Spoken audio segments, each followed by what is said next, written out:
It'll be what? It's over 12 years ago.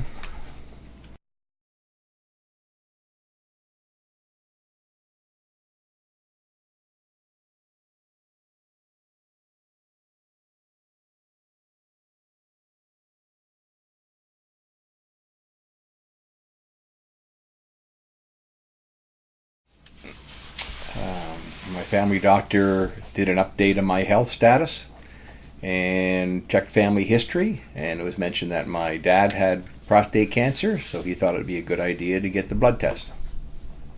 And so I went and got the blood test. I had the first blood test, and it came back, and I believe it came back high. And if it's good, it should be low. So then I got another one, and it was supposed to be low, and it was high. So that kind of confirmed that my prostate levels were not right. But when they did the regular rectal exam, the prostate was all fully, was fine. So that's when I was sent then for a biopsy. And then the biopsy, I think there were 7 out of the 11 quadrants that they took biopsies from, had cancer in it. And that's when they decided for the surgery. Well, I'm a very talkative person, and it's certainly, as I guess most men find, that they just don't talk about things. They don't talk about that type of stuff. And so I kind of went in a bit of a shell. I was supposed to be attending their national sales meeting and wasn't planning to go. But my wife thought it would be good instead of sitting home by myself. Well, my experience, it was quite a shock. I went with him to the appointment to confirm exactly the type of cancer he had and how invasive it was. So once we kind of settled in and realized, what we had to do and have the surgery and one other thing, we had to come home and tell our 4 sons. At that time, they were 10, 13, 15, and 17. Tell them their father had cancer. Yeah. So I guess the scary part is cancer, that C word. It scares everyone, and people just don't know how to handle it. So, and I think now afterwards, after you've had it, I'm not a lot more talkative about it. I talk to a lot more people that have had it. What amazed me is when I got involved with the Do It for Dad walk on Father's Day, is the number of people that were there that either someone in their family or their father or grandfather had it. And so it affects a lot of people that we know. We had to explain about cancer and the possible outcomes that the disease may have, and we tried to keep life as normal as possible for the kids. We before George's surgery, we had gone to Florida. The kids had played some hockey, and I helped with the coaching of the hockey.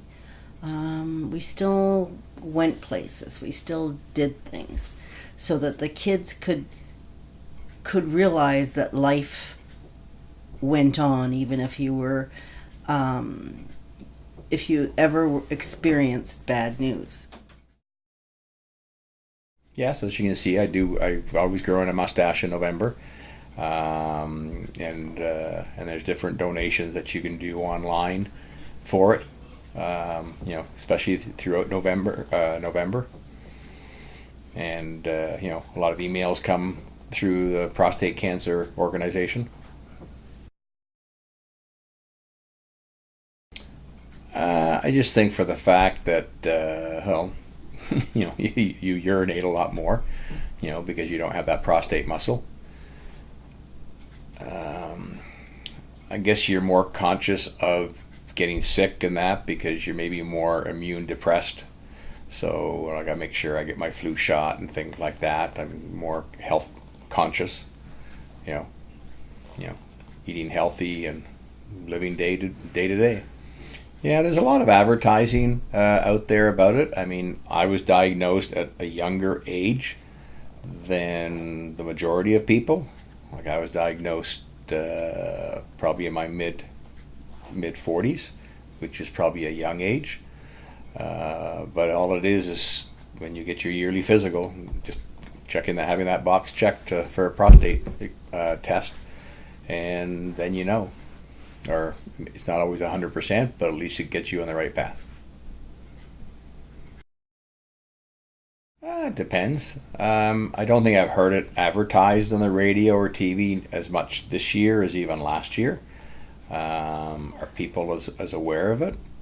I think so, because I think more men are affected every year than the previous years.